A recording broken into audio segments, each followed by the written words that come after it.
Hello, and welcome to the Rossaround Backstage Podcast, talking with artists, technicians, musicians, producers, directors, and all the interesting and talented people that make it all happen for you. All right. Hi, everybody. This is the Rossaround Backstage Podcast, and I'm here today in the lovely town of Carpinteria with my friend and good friend, Martin Thomas. And we just came off of doing a show yesterday with Alan Parsons and a whole bunch of other people at a big festival. It was a fundraiser for all the first responders from the Thomas Fire up in Santa Barbara and Montecito area, and it was very successful. And my friend Martin Thomas, who is a lighting designer, production manager, programmer, and all-around great guy, and just the most fantastic lighting designer that I've ever worked with in my life. Oh, thank you. And I'm happy to have him here. And we're going to talk to Martin Thomas about his career. So without further ado, I will get right to it, and I'm going to ask Martin the age-old question of how did you get into this business, Martin? I always tell the same story when I talk to people. I get this from people on airplanes. I get it from people, in the business. How did you get started? And I always tell them the same thing. Remember that nerdy kid who used to run the projector in the back of your science class in junior high school? Oh, yeah. That would have been me. Uh-huh. I was a military brat by the time that my parents split up. I happened to wind up in New York City. My best friend was in charge of the AV department. I had an inkling for technical stuff. I would always like cars before that. And as soon as he said, "You want to run a projector in the auditorium?" I was like, "I'm down. I know how to loop a film. I can do that. No problem." Being in a theater department allowed me to get involved with lighting. And I did a couple of plays in junior high school. I did a couple more in high school. It was knowing that color and fading was important more than anything else. You could be a technical geek, but it didn't make that much of a difference. You plug stuff in, you turn it on, it doesn't blow up, it works. Okay, good to go. Right. But no, the era in high school was the late 70s. It allowed me to be able to kind of do what I wanted to do. I didn't have a whole lot to work with. It was all conventional still back at that point in time. It wasn't any moving lights per se, so fairly simple, literally plug and go. I just enjoyed it. I was an artist by nature, an engineering student, studied architecture at New York's High School of Art and Design. And when I decided that I was never going to be an architect, because that would involve, college. More school? No. I fell into having to figure it out at age 18. What are you going to do? What are you going to do for a living? At that period of time, I was writing for a skateboard company. I was writing for a skateboard wheel company called UFO.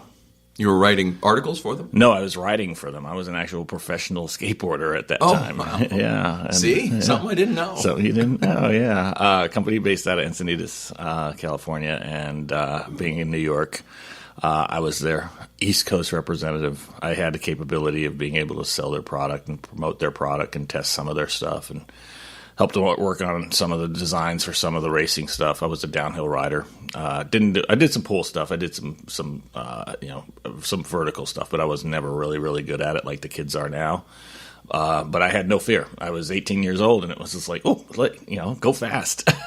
You like go fast, don't you? I like go fast. Yeah. It's been a big part of my life for the whole life. So UFO was the company. And when I graduated high school, I quite literally, like I said, realized I'm not going to be an architect. I had the technical skills. I could draw. I could understand the mathematics. I could get all that. I just knew that there was no way I was going to be able to afford to go to college.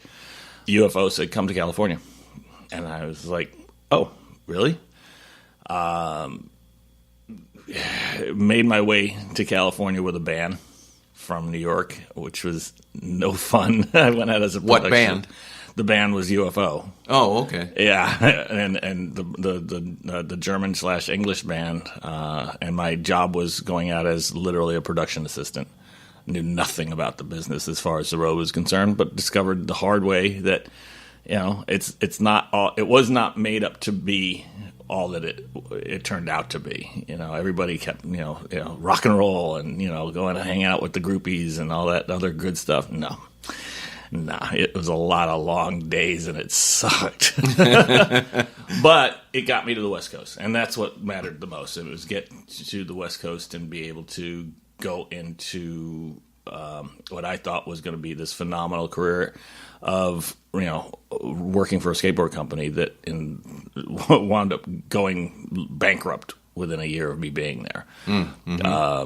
Bad money situations, partners weren't talking to each other, or one guy decided that he was like, screw this, I'm out of here with all the money. It was pretty ugly. I remember answering phones in the office from the urethane company that we had pouring the wheels, and having to explain to them that they needed to really send us the wheels that they had in the boxes because, well, if we got them, we can sell them, and you really can't. And if you want to get paid, you kind of have to send those to us. And yeah, it was my early years of learning to be a business person. Trying to help the owners of the company kind of try to stay afloat. But after a while, it was just never going to happen. But, living in Southern California in the late 70s was probably an amazing period of time. I remember seeing Dick Dale and the Deltones and a beach party. Appropriate. Oh my God, yeah. It was absolutely, and that dude just shreds on guitar. It was a lot of fun. It was a great era to be alive as far as being a youngster. I enjoyed being a guy who when you're young, you do anything to kind of make sure that you keep your head above water, if you're smart. I liked eating. So because I like to eat, I was figuring it would probably be a good job to have have a job that paid money that I could do it. So, and sometimes you even get fed. Well, working at a Denny's, yeah, you did. Worked at Denny's, waited tables, and enjoyed that era of being across the street from Del Mar Horse Track. And I always laugh at that because it was like somebody who won like $50 that day was going out to splurge at Denny's. Yeah, exactly. And his tips were always like $4. Yoo-hoo! Wow. The whole thing with the skateboard company, just long before we had any conceptual idea that was actually going to be an industry and it was going to be a professional thing. I mean, you had Dogtown guys, and you had the Logan Erskine guys, and you had a bunch of guys really trying to be professional skateboarders, but there was a little bit of money in contests, there was a little bit of money in endorsements, there was a little bit of this, that, the other. There was this kid who used to ride at the park that we were locals at. We were locals at Del Mar Skate Ranch, and this dude was just insanely good. Young guy. He used to snake everybody. He'd be like, you'd be on the lineup for the pool, and he'd just get right up underneath you and get in the pool. But he was killing it, so we weren't saying anything. He turned out to be Tony Hawk. Oh, so our first $1 million skateboarder guy, him and Stacy Peralta and the Powell guys. That was the circle that ran there. Everybody who would come down south would come to Del Mar. So we got to hang out with some pretty cool people in the day. So at this point, no lighting in your future yet? Not really. It was kind of like whatever I had from high school, but my business was not the industry per se. Like I said, I stayed in Southern California for about a year when I realized it's time to go home. It's time to get back to New York. Luckily enough, when I went back to New York, it was go home for the purpose of getting a job to make sure I can, and I happened to go to work for a Napa auto parts store. And the guys, and this is the days before computers, so all the store ran on was books. You had big catalogs, and you had to look at parts, books. Which was really super cool. And all the guys I work with were really great guys. But the thing that sunk in the most is that they were all music guys, not just car guys, but music guys. One guy was a complete aficionado on Bruce Springsteen. He knew everything top to bottom, had seen him before he actually got signed, knew everything that there was to know about Bruce. Another friend of mine, who is still to this day a friend of mine, Joe Fallon, had a band that was an all-original band back in the early 80s, which was hard to do. People would be like, yeah, well, what pop songs do you play? Do you play Bow Wow Wow? Do you play, Missing Persons? Do you play, well, we want to hire bands like that. And Joe's band was saying, no, we have a 2.5 hour original set. And we'll get them up and dancing, and we'll get them to where people are actually kind of having a good time. And we've got a crowd. We would, do 80, 100 people on a Friday night, which is pretty good for an original band. Well, Joe said, come to see a show. And I saw the show, and it was like, wow, this is like some Beatles theme type of music, but it was theirs, and some space theme kind of music like Bowie, but it was theirs, and some general rock and roll style music like the Stones, but it was theirs. And it was all interesting music. It was all good. And they put together a show, and the only thing they didn't have was production. They didn't have lights. They didn't know. That wasn't the big part. They had it in their head that they wanted that stuff. They had it in their heads that the next step is to be able to have a stage show. Yeah. In a bar. Mm-hmm. So Joe and I would talk, and be having smoking a joint or, having a beer or something like that. And it would be one of those things where it's like, yeah, it could be really kind of, if we could do this and we could have some smoke, or we could have the lights just be right here, right then. And all my background from doing theater work in junior high school said, well, how hard could this be? And I was sunk after that. Yeah. How hard could it be? Well, first of all, there's money. Well, I had a job. I didn't, the money wasn't important. I was get to hang out with. No, I mean for the equipment. Well, that's where it got interesting because, a lot of the era, this was in the era when live bands were actually playing. So that meant that the clubs usually had something there. Mm-hmm. And again, it was really before moving lights. It was before the technology got out of hand. So what you were using in most places was par cans. If you were lucky enough to get a good dimmer, that had a smooth curve in it. If you got a console, God, I remember running a couple of shows on light switches. And somebody says, well, there's 8 light switches there, and it turns lights on and off, and that's what you're, okay, cool. And I just coordinated in time to be able to turn the light switches on and off and find colors that all work together. I was big into asymmetrical coloring because that looked different than everybody else's things. Big saturates. And it worked well with Joe's band. The band was called Showbiz. And Mark Jecker and Joe Fallon and a couple other guys, Northern Jersey, Rockland County, New York area. Great band, like I said. I mean, the music was phenomenal, and they stuck to their guns. That was the best thing that I liked about them, is that they didn't give up. They really made an effort to try to make their music sell. And we play in New York City every once in a while, but, it was a lot of Westchester, Rockland, Orange County kind of stuff. And the more that I worked with them, the more I got to touch kind of everything. And when I had this thought that they were actually going to go somewhere, I said, we should probably take some of our own stuff out. And that's when I bought some lights. You bought your own lights? I bought my own lights. And that, I don't want to say it was a giant mistake, but that was... I had no idea what I was getting into. I really didn't. I had a little bit of knowledge and a lot of youth on my side to make me think that, oh, look at this. You can actually go out there and you buy some lights and you can do these shows.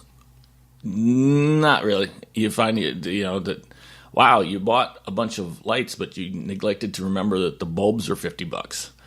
Yeah. Or, wow, you need how many cables to do this in this size stage? Oh, wait, you've got, 8 cables, you need 12. So you have to go buy cables now. Or, well, you need to have a little bit of electrical knowledge because, this is a bar with a service panel for, the refrigerators that they say, well, that's got 220 in it. And you as a, novice electrician think, I got this with your alligator clips and your hoping that you're not going to die. And, there were a couple of times when I got kind of blown out of a box because I hit the wrong thing at the wrong time. Oh. That hurt. Yeah. There was a club in Orangeburg, New York. And I remember tying into a box that was really just a badly wired box to start out with. And had I had the knowledge I have today, I would have never done it. wires going everywhere. There was no semblance of any kind of organization by the electrician who put it in. When you open a box now, things come off the breaker, go right, go left, whatever they do. This one was just out of the breaker someplace. It was, and I remember I had big alligator clips for tying in my power, and so I hooked up properly and hooked up the ground. I hooked up the neutral. I hooked up one of the legs of the hot, and the second leg was super close, and went to go do it and hit the first leg with the second leg as I was making contact with the second leg, and it was 220 volts, just boom. And the big bright flash shot me across the room. I remember that was one of those experiences like, ooh, this shit can hurt. Yeah, that's for sure. Yeah. A lot of club work, a lot of making it up as you go along. With a bit of architectural background, I knew that certain things you just couldn't put weight on.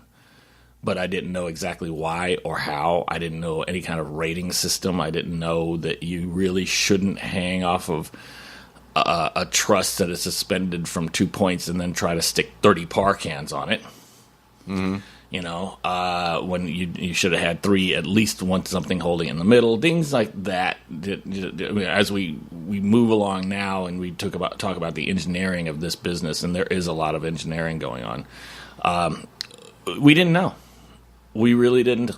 There's a lot of people who didn't stay in the business because it got hard for the math, or it got hard for the labor, or it got hard. And I stuck around because the more I did this, the more I put back in the memory bank of don't do that again, or though that's the way it works, do that way. And one of the things I had was consistency. So I got hired by a few more bands to supply gear for them because I had gear, and that was in the era when there were 2 or 3 little tiny companies and 1 or 2 big companies in that same region. So we were all starting to compete for jockeying for artists, and I was taking all the little ones, the scraps. I was taking anybody who came through, and it was like, oh, okay, cool. I got some, here's $50. I remember I was charging. I found a price sheet because I had a little handout price sheet I'd give to bands, and I was charging $3 a par can. And I had a price for the cable, and I had a price for the gel, and I had a price for You're every really breaking single it thing. down. Totally broke it down. It was like, I can give you lights, but do you want color in it? It's going to cost you this much. So that was an actual really good foundation point for me on this business. I found that you learned a lot about business. You learned about a lot about engineering. You learned a lot about people skills. I remember having an opportunity. It was 1981. UFO came back through the New York area playing club dates, and I got the date. And I hadn't seen those guys since they humped me out to California. And then the band had changed. There were a few band members that were out, and there were a few band members that in, but some of the production people stayed. And I was like, hey, I used to work for you guys, and I'll be interested. And they were like, oh, well, yeah, we didn't bring a lighting guy, so would you be interested? And I was like, sure, I'll do the shows, no problem. I'll do your little East Coast run. So I threw everything into my station wagon and followed them around and did about a dozen shows on the East Coast at my own general gas expense, but I got paid for the lights. So, as a businessman, that's a built-in expense. Right. It was cool. It was fun, but it was also a ton of work because, again, I was now making it up truly as I was going along because, my system worked great in the clubs that I knew where I was working in, the New York area. But when I went up to Boston or when I went down to D.C., it was like, oh, look, this is a whole brand new ball of wax here. So that also increased my knowledge about how this works on the road. It became very different to work in various different places and various different crews, and again, the personality thing was kind of key. Some people didn't mind helping you. Some people spent their entire day trying to fuck you because you'd just taken a gig out of the mouth of their friend, or or they had a bad day with their girlfriend, or they just didn't want to be the person helping this guy. Right. I don't know you. I don't want to help you. Mm-hmm. Sure. that doesn't happen as much nowadays in this business. The business has kind of gotten a little more professional, so people are pretty good about it. You get those people every once in a while, but not as often as back then. So the big thing for doing that tour was realizing that owning lights sucked. Maintenance sucked. Maintenance and expenditures and storing them in your garage and loading ins and loading outs sucked. It's too much work. It was a lot of work. For one guy, yeah. Yeah. So I ended up working for a few of my competitors. I ended up saying, listen, I'm not going to do this anymore, but I want to still do this. And I ended up going to work for a couple of different companies, but the one that sticks out most in my mind, who was actually formative, was a company called East Coast Lighting and Sound out of Wyckoff, New Jersey. And the two owners were very similar to the guys who owned the skateboard company. Nice guys, really had a focus, really wanted to achieve something. And when I went to work for them, I was young and stupid and blind enough not to have said, "Ooh, look, history. I can actually see it here in my front view window. This just happened to me, and I really should pay attention to how that one ended."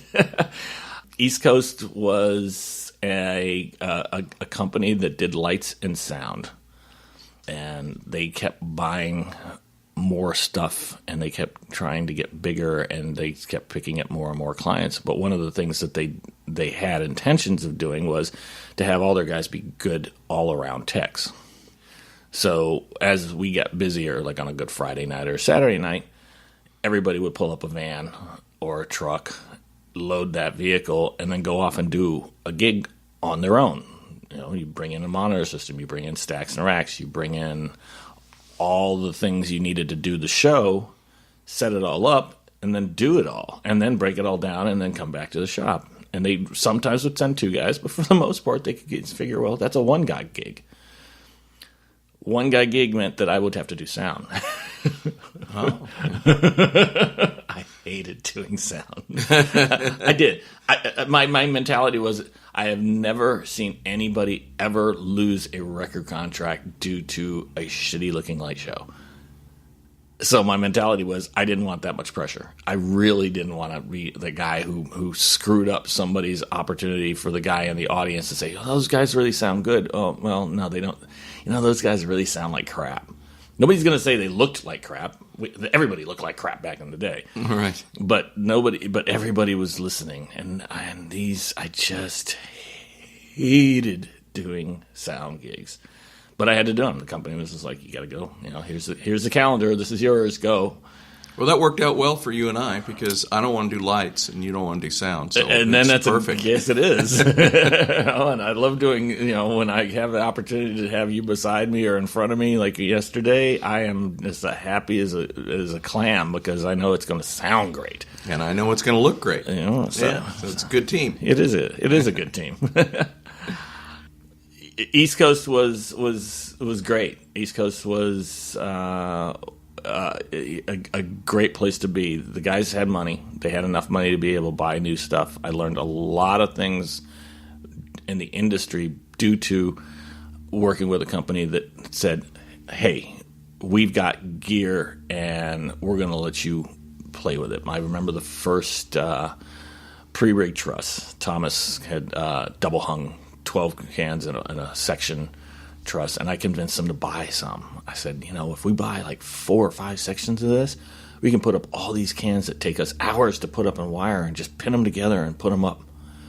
And that was great. So you'd pre-rig, in other words, you would put all the part cans in the truss. In the truss. And then it would travel that way. Exactly. Oh, okay. So it saves a ton of time. Exactly. But this is where the engineering comes back in again, is that one of the things that you went from a 12-inch triangle truss and 30 par cans to a 24 by 30-inch box aluminum truss, now substantially more weight, and 30 par cans and support bars and Sockapex cable, which is a multi-core. And it's a different kind of weight factor.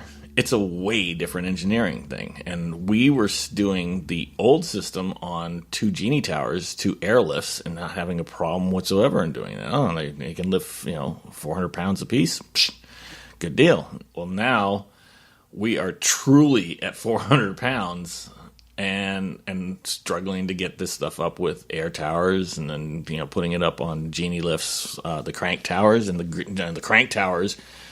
Do you rig it from the top? Do you rig it from the bottom? How do you do it?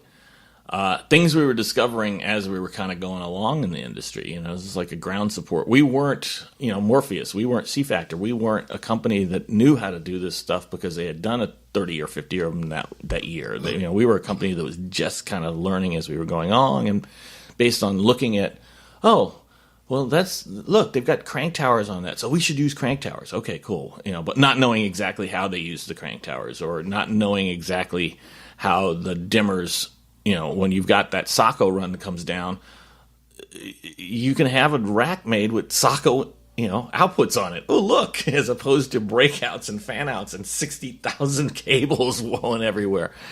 Things we were learning as we were going along, which was everybody. But the one nice thing about East Coast was that they truly were learning about this stuff. So they were trying to be really, really smart about what they were investing in, how they were using it. They weren't really training us so much as we were all kind of like lab rats. So you're all learning together. We were learning together, yeah. and once we got it, everybody got it. But for the most part, it was there were a couple of moments in time when it was like, yep, that didn't work. So, a great bunch of guys. I thank them to this day whenever I do an interview of just putting up with me. I appreciated the fact that they let me let me learn. But you were a hungry kid, basically, and you were trying to learn, and so were they. So this was a good thing for both of you. Yeah, and I'm sure they appreciated having you because I'm sure you were a hard worker. Yeah, even at your ripe young age now, you're still a hard worker. So I'm sure you were a really good worker when you were young. My work ethic for now was founded in the work ethic from back then. I can attest to that because there were times when it was, wow, this sucks, but it was also a period of time where legal substances were a little bit more liberal, and we did. Or at least I did, and a few people who worked around me did a lot of that, and so yes, you could stay up for 26 hours because you didn't have a problem with that. There was Bolivian marching powder, and it was like, okay, we're going to work. Well, lighting guys are always, I'm glad that I'm not a lighting guy because your work days are always much longer than everybody else's, and. I was amazed, like when I went on my first tour and I saw what the lighting guys getting off the bus at 6 o'clock in the morning and not coming back on until everybody was almost ready for bed. We are the last to shower. Yeah. That's why we have the worst athlete's foot because we get everybody else's grunge. But these the shows, I continued to work with Showbiz until they more or less realized that being an original band wasn't going to pan out. And again, these guys were super talented. They had a flavor of Beatles. They had a flavor of the Stones. They could play all this stuff by nature. And, they broke up. They formed other bands. They formed bands together, but it wasn't the same band. A lot of it was these guys just wanting to be musicians. And it was in their heart to be musicians, and yet it just didn't quite become the thing that it was supposed to be with them, which is disappointing to me. It gave me a reality check on what this business is, and when I ever see a new artist or somebody that's coming out of the woodwork and wants to break into the business, I kind of give them the showbiz story. As they should know that this, no matter how talented you are, there is a strong probability that this industry will kick you square in the nuts and tell you to get packing. Yeah. And you have to be strong enough to resist that, resist being kicked out. Yeah. You have to hang in there and go, rejection is I'm good. I'm going to be huge in this business. Yeah, of course. I used to work with Erykah Badu, and she used to, she had a rap, and it was a consistent. But she would tell people that she wanted to introduce something to them, but she was sensitive about her shit and just, be nice. But it was something that, after, 300 shows of her saying that, you knew it wasn't new, and you knew she wasn't sensitive. So it was, Yeah. But working with East Coast allowed me to also jump off to other acts. We did a lot of the early 80s New York, New England bands that rolled through, when they couldn't afford to go to a C Factor or a BML. They came to us, and we'd do it. Outfield was one of ours on a regular basis, and Joan Jett. And Joan Jett is where I met Brian Hartley, who is the designer for Trans-Siberian Orchestra now. And Joan and a band called Heaven were his first early clients. And Brian was really good about, Brian was like, hey, buddy, can you do me a favor? Can you get the ladder out again? And can you just touch those ACLs up a little bit? and the only thing is, Brian's whole show was ACLs, and it was all these giant fans. You'd be up and down the ladder all day long. But when the show hit, it was impeccable. It was this perfect angles and architecture that to this day influences so many people, including myself. I mean, Brian's stuff is just always beautiful. If you've seen Trans-Siberian Orchestra lately, you know he started from the same place I did. He happened to come in, I don't want to say luck, I'd say a lot of it was skill. But he just happened to be the right place, the right time, with Sabotage when they took the Trans-Siberian Orchestra thing and ran with that. And from that point forward, it was go. TSO, Aerosmith, Kiss, those acts. Brian's done them all. And, we're still friends. I love talking to him every once in a while. And he still says, hey, man, can you do me a favor? Right. So what then happened next? I went with a band called The Back Doors. I was still with East Coast. I was, it was still a case of, except I got my first proper tour. Mm-hmm. This is 82-ish, and the guys in The Back Doors. We were Doors' clone band. Were you working for the band, or were you working for lighting company? I was working for the band at that point, and that was the first touring band that I could say I went to work for, as far as actual on the road all the time. The Back Doors were a nationally run clone band, big agency out of Baltimore area. Got the endorsement of Robbie Krieger and the guys from the Doors, which was weird seeing Robbie Krieger last night. I was really tempted to walk up to him, but he was in his pajamas, and I figured he was getting ready for a nap. But we got the approval. Our Doors show was pristine.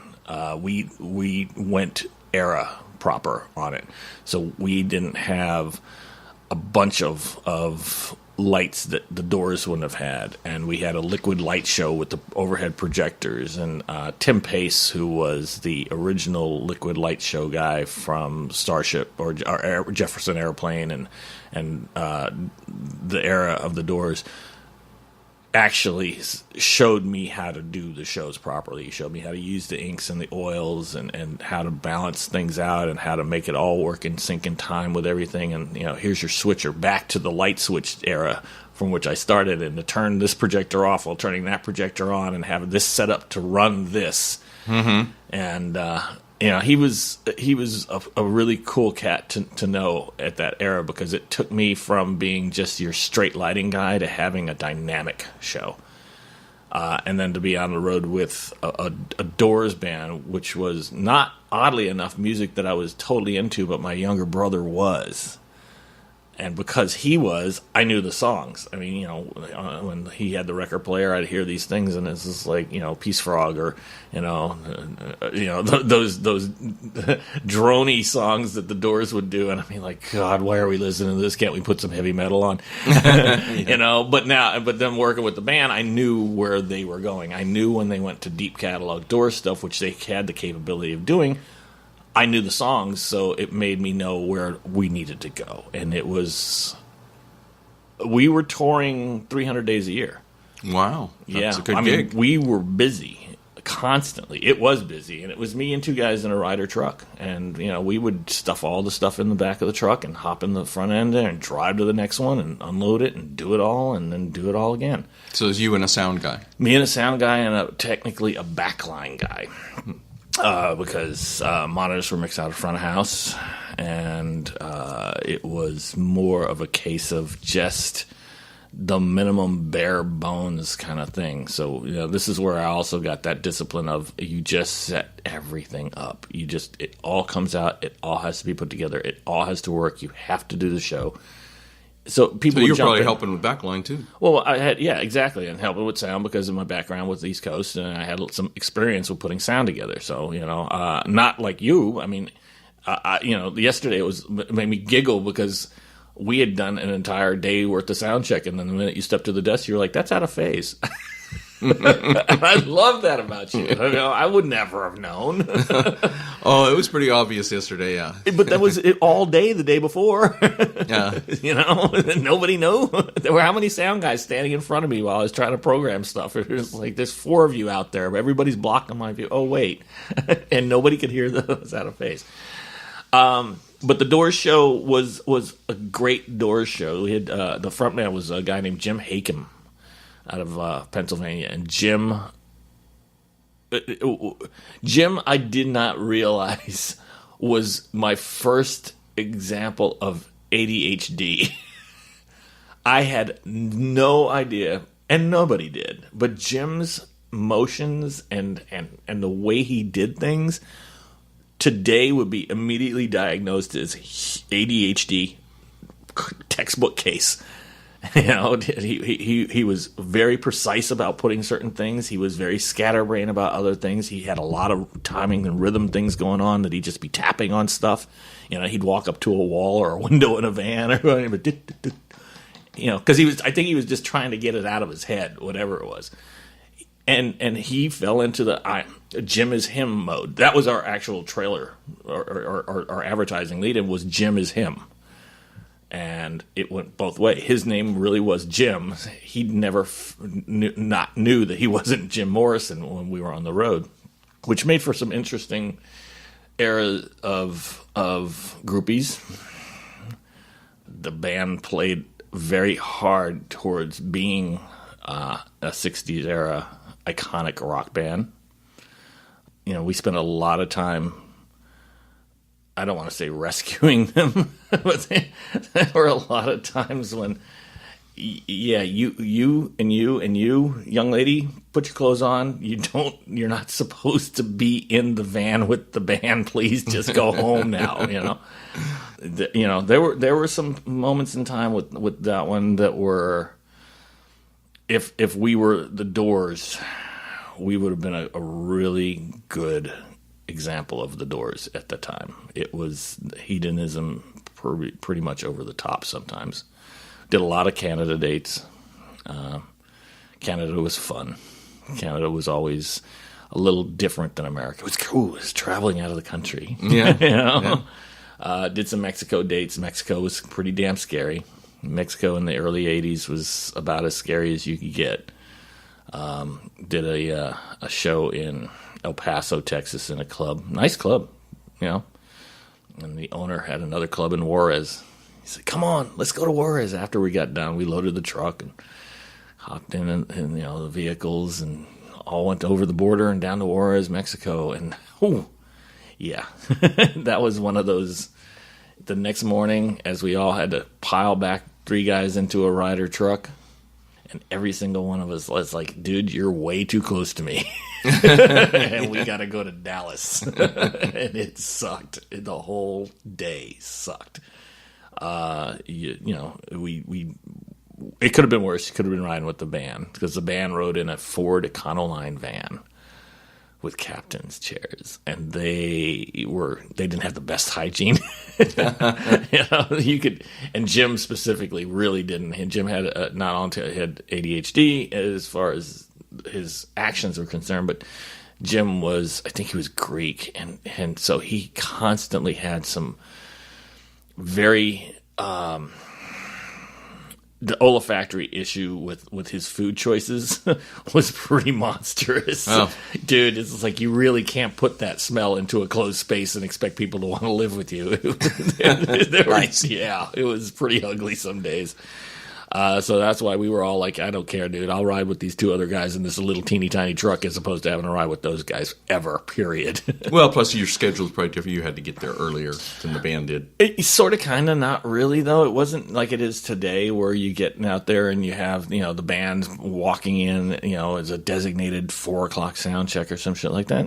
If they rolled with us, they rolled with us. If it wasn't like a great tour manager was making sure that the band could arrive at 10 in the morning and check into a hotel. It was just like if they had nothing to do, they come and hang out at the club that we were at. We would bring things in every once in a while. They'd help us out. For the most part, it was very similar to the Parsons family situation that we were in, you and I, but without the extra help. It's like Dan Tracy.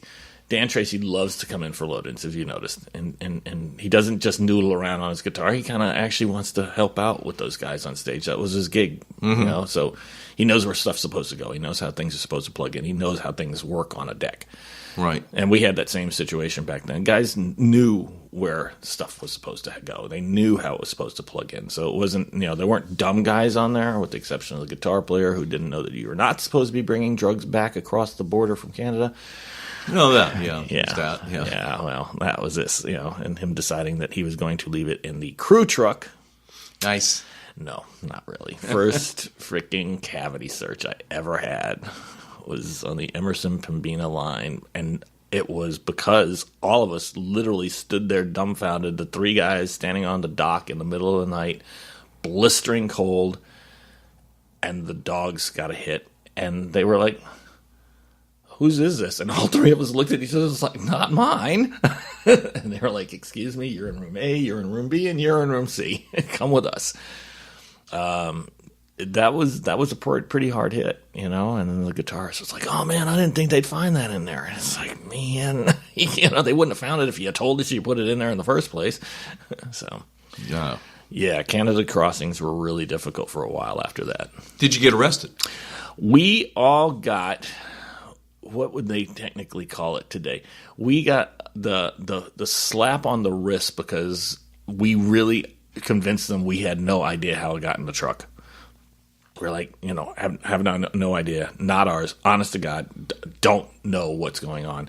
They could have really thrown us down. The only thing that saved our asses was 8 trucks from KISS were coming in from the other direction. Oh, and they wanted to go through all that. And they did want to go through all that. And they basically just gave us as much of a scare as they possibly could give us before they told us, put it all back in the truck and get out of here. Mm-hmm. And we did. That's good. That was good because as we passed by and we passed the KISS trucks as they were coming up, and we're like, dude, either you're welcome or we're really sorry on the CB radio. It was like, don't know which to tell you. You might be walking into hell right now, or you might just get waved right through. One of the two. Yeah. So, all right. So next, what happened? What's the next chapter? The next chapter was deciding that Arizona was going to become part of my life, which I've been since 1986. I was still with a variety of other acts. I was with a band that I didn't end up moving to Arizona with. The band was called TNA, and my good buddy Danny Torr and Sean Tarr and Marty Fisher and Philo and all my good buddies in that. They were my brothers. They were truly my brothers, and they convinced me that they were going to another situation of an all-original band and that had a lot of talent and should have had the deal. Should have really had the deal and never got it. Danny and Sean went to U of A in Tucson. And we had done probably about a year's worth of dates in the New York metropolitan area. And they were saying, well, we're going to go to the U of A and we're going to play the Sunset Strip every weekend. And you need to come. And I was there. I was the wizened old soul at that point because I had a whopping 5 years or 6 years under my belt and I had been on tour. So, of course, they listened to me. They were like, oh, yeah, this is the guy who knows everything about this business. He's going to be the guy who makes us famous, which, okay, we're down. Let's go. And when they said we're moving to Arizona, it sounded like a good idea.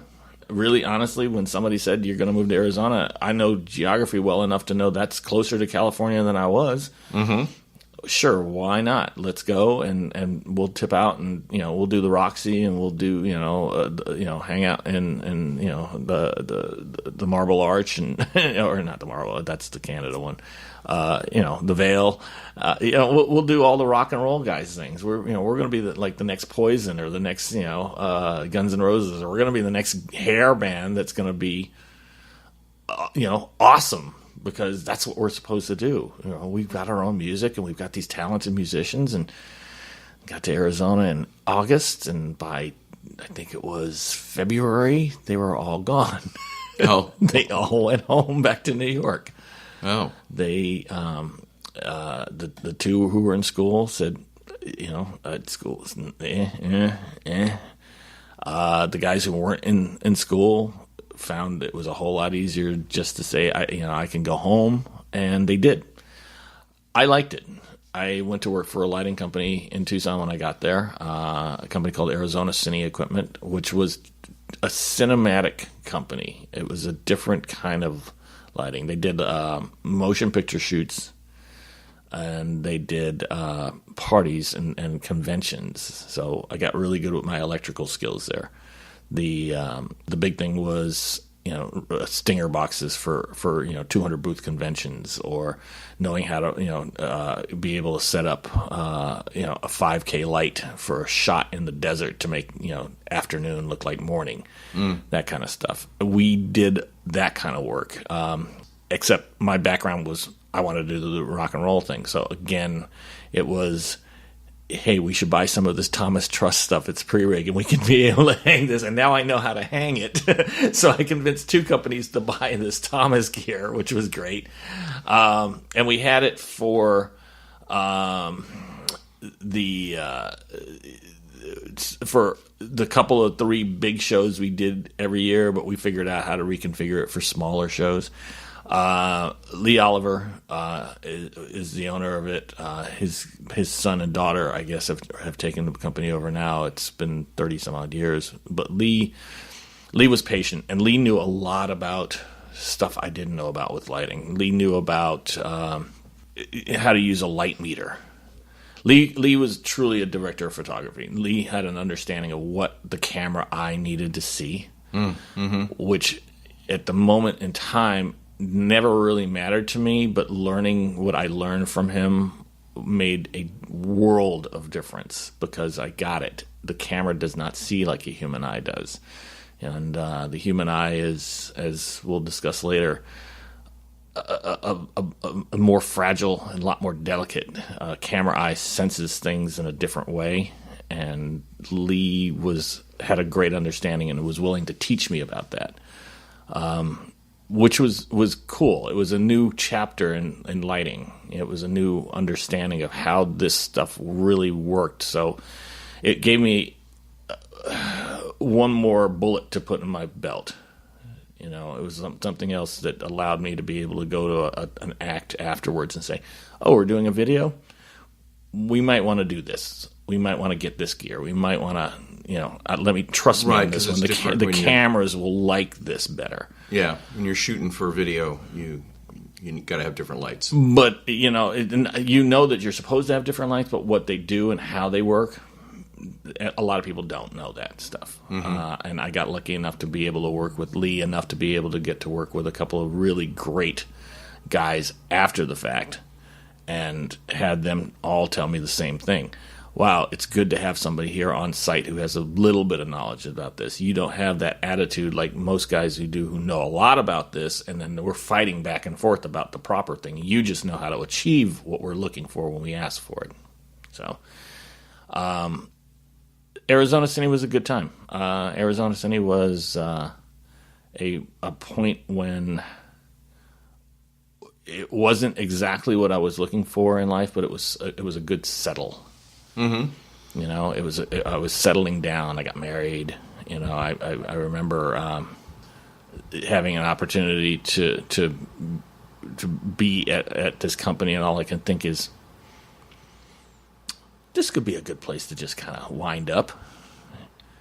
And then the itch came, and the itch was really bad. In 1988, I met a gentleman by the name of Jim Chapman, and Jim Chapman was the LD for Bon Jovi and a couple other major league acts. Actually, he was doing Bon Jovi and somebody else fairly big at the time.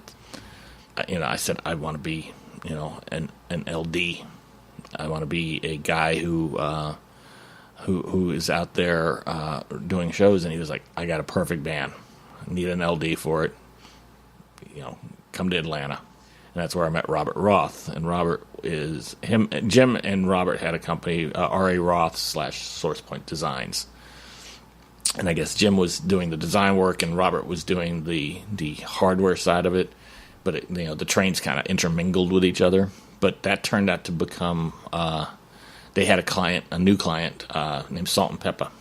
I remember that. Yeah, and Push It was just starting to take a shot. I mean, it was just coming out to the point where it was going to be, oh, look, this is going to be a true hit. It was played on the radio. It was played on everybody's boom boxes. It was everywhere. Robert said, you're the LD. Here you go. And it was a few hundred lights. And it was an arena tour.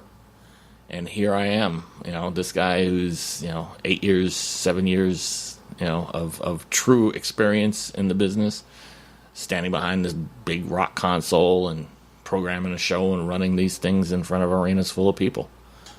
And I was king of the freaking world. I was it. I was, I could not, my head was so swollen I couldn't even get on the bus. Yet, I still had to climb. I still had to build. I still had to do all my technical work during the course of the day. I had the upstage truss. Did you have a crew? I did, yeah. Great crew traveling with David Duck Burns and Wookie Magdars and a couple other guys. We were... Yeah, it was a good crew. Actually, a really great one of the great Atlanta crews, and really good people who at the time, because again my stupid ass head was swelled up. I thought I was the boss, and I should have figured it out after a couple of months that no. You're just part of a cog in this whole thing. You're not, yes, you are responsible for how this show looks, but realize, dude, you can't do this without those guys. So, Robert was really good about making sure that he kept me integrated with acts after that, but it allowed me to say I had an arena experience. And arena experience was key to moving on. So now I have arena. I have a bit of TV/movie. I have electrical skills. I have everything. The self-preservation thing in my head said, if I'm going to get to the next step, I need to self-promote the shit out of myself. It's still to this day, this business is made around what you tell people, how you prove it after you've told them. And I got lucky enough to be able to meet some folks over in California from a lighting company called Obies. And Obies had a fixture that they had brought in from France called telescans. Telescans were basically a refrigerator-sized light or close to it, with a mirror head on one end, and it was a moving light.